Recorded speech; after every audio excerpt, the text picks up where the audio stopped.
Welcome back. Today we're looking at a transcript called The Truth Test, featuring Tinashe Peter.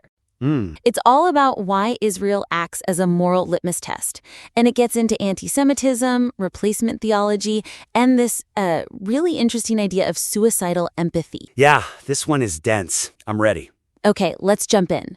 The author here is trying to do something really difficult. He's threading a needle. Exactly. He wants to rally his base, the people who already agree, but also, persuade the America First right, the isolationists. And that's where the trouble starts. It is, because frankly, the way he's going after his opponents right now is going to lose the very people he's trying to court. You're talking about the attacks on people like Candace Owens and Anna Kasparian? Right. Because I felt that when I was reading. I mean, it's a sledgehammer. He calls Owens a malignant narcissist who wants to be worshipped like Lucifer. And Kasparian is possessed. Yeah. And that is our first major hurdle. The piece leans way too heavily on, diagnosing the personalities of his opponents, instead of just dismantling their arguments. Okay, but hold on. Isn't he just calling it like he sees it?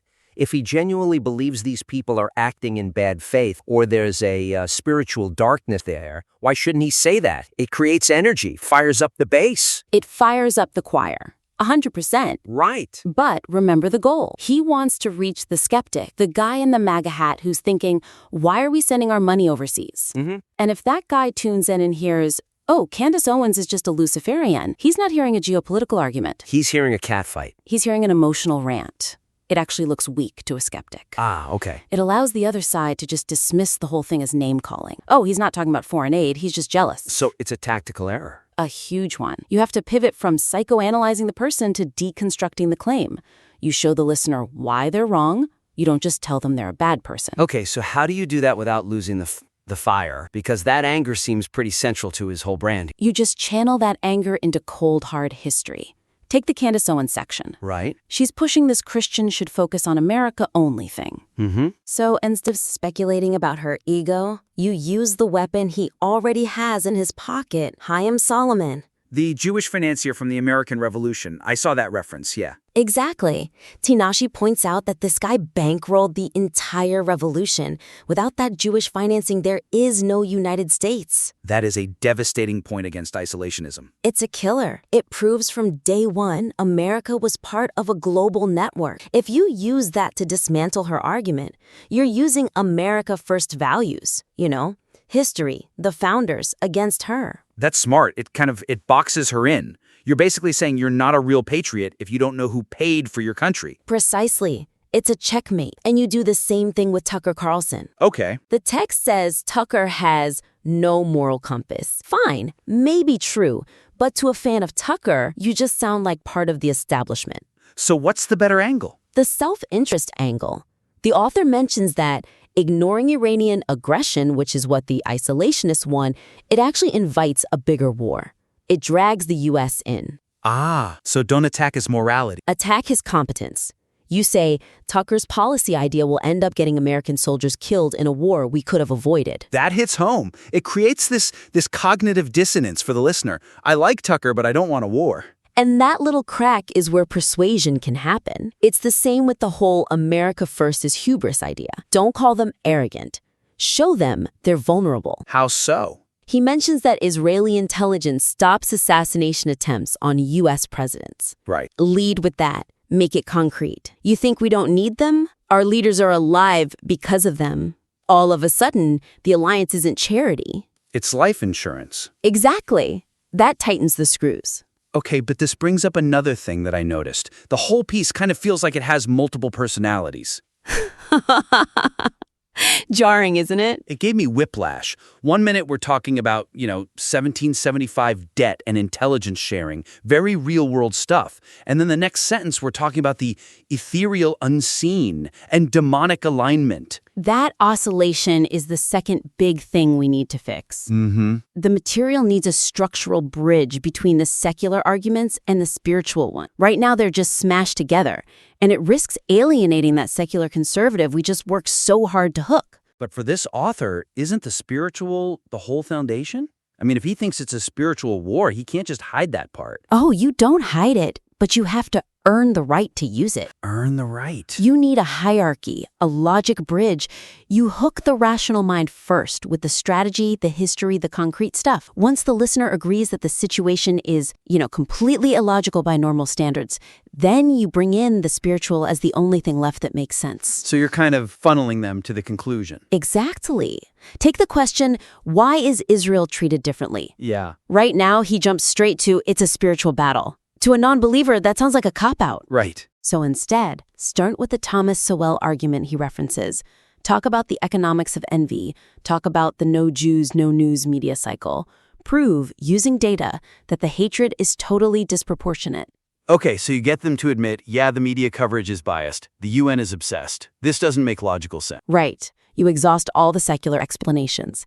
You say, look, politics explains some of it, economics explains some, but it doesn't explain the sheer visceral rage. Once you establish that the hatred defies logic, then you drop the hammer. Then you say, the only explanation for this level of insanity has to be spiritual. That feels much more like a journey. You're walking the listener down a path instead of just teleporting them to the end. And it stops the eye roll. There's another part where he calls the left's alignment with jihadism a demonic alignment. If you lead with that, you sound unhinged to a secular person. But if you first call it strategic suicide, if you prove the left is siding with people who literally want to kill them, you prove it's politically insane first. And then you can say, this is so irrational, it has to be spiritual. Now you've earned it. I like that phrase, strategic suicide. And speaking of phrases, we have to talk about suicidal empathy. Yes, it's the strongest single concept in the whole piece. It is a brilliant hook, but I'll be honest, the way it's supported in the text felt a little thin to me. The ICE raid story. The story about the woman at the ICE raid crying for the detainees, and he basically implies she's an idiot. It comes off as harsh. It comes off as heartless. Yeah. And if your goal is to warn people about the dangers of empathy, you run this huge risk of just sounding like a sociopath. Like, oh, look at those liberals caring about people. How stupid. That is the trap. The concept is so potent, but it needs to be operationalized. We have to define exactly where the line is between virtuous empathy, which we all value, and pathological empathy. Because right now that line is blurry. It just sounds like empathy is bad. So how do we fix that? You define suicidal empathy as empathy that requires the destruction of the host. The destruction of the host. It's when you invite someone into your house who has openly promised to burn it down. You have to contrast that ICE raid woman with an example of healthy empathy. Okay, like what? Like the American tradition of assimilation. We welcome immigrants into our constitutional framework. We say, come join us, become one of us. That is empathy that strengthens the nation. So the ICE raid woman represents empathy that dissolves the very laws that keep everyone safe. Exactly. She's putting a feeling in the moment above the entire structure of the society. That's suicide. And we have to do the same with the Queers for Palestine example. Right now, the text just mocks them. It's an easy target, to be fair. Oh, it's an easy target, but don't just laugh at them. Map out the paradox. Explicitly state the laws in Gaza about LGBTQ rights. You show that this isn't just people voting against their own interests. This is people advocating for a system that mandates their own execution. Yes, that is the definition of suicide. It stops being ironic and starts being a death wish. That hits so much harder. It's not a joke anymore. It's a diagnosis. And he has that analogy of the father whose family was slaughtered. Right. The father wants to spare everybody else instead of getting justice. That analogy needs to be sharpened into a weapon you can use against the ceasefire crowd. How? You frame the call for a ceasefire as the ultimate form of suicidal empathy. You explain that by prioritizing the safety of the aggressor right now, you are guaranteeing the murder of your own children later. You're trading future security for present moral posturing. Yes, that's a powerful pivot. It turns a story into a critique of actual foreign policy. Your ceasefire is getting my kids killed. Wow, okay. Now, let's talk about the audience again, specifically the young men. The Lost Boys. The Lost Boys. The author spends time on the Andrew Tate crowd, the Sneeko fans, the guys looking for answers. Yeah. But just listen to the tone he uses. He calls them guys in their grandma's basement. He calls them ignorant. He dismisses them. Yeah, that really rubbed me the wrong way. I mean, if I'm a 20-year-old kid, I can't afford a house, I feel like the system is rigged, and then this guy comes along and calls me a loser in a basement. You're turning it off. I'm turning it off, and I'm probably doubling down on whatever conspiracy I'm mad about. And that's the fourth major fix. We have to address the conspiracy gateway with empathy, not with ridicule. You have to validate the feeling of being screwed over before you can dismantle the wrong conclusion. But how do you do that without validating the conspiracy itself? You can't just say, yeah, the Jewish bankers run the world. No. But you can say you are right that the system is red. You acknowledge their reality. It's true that elites are corrupt. It's true that things are harder for you. You're not crazy for feeling that way. Okay, so you get on their side of the table first. You stand next to them, and then you pivot. You use his point about Thomas Twell. You say the system is broken, but blaming the Jews is a lazy shortcut. It lets the real corrupt elites off the hook because you're chasing a scapegoat.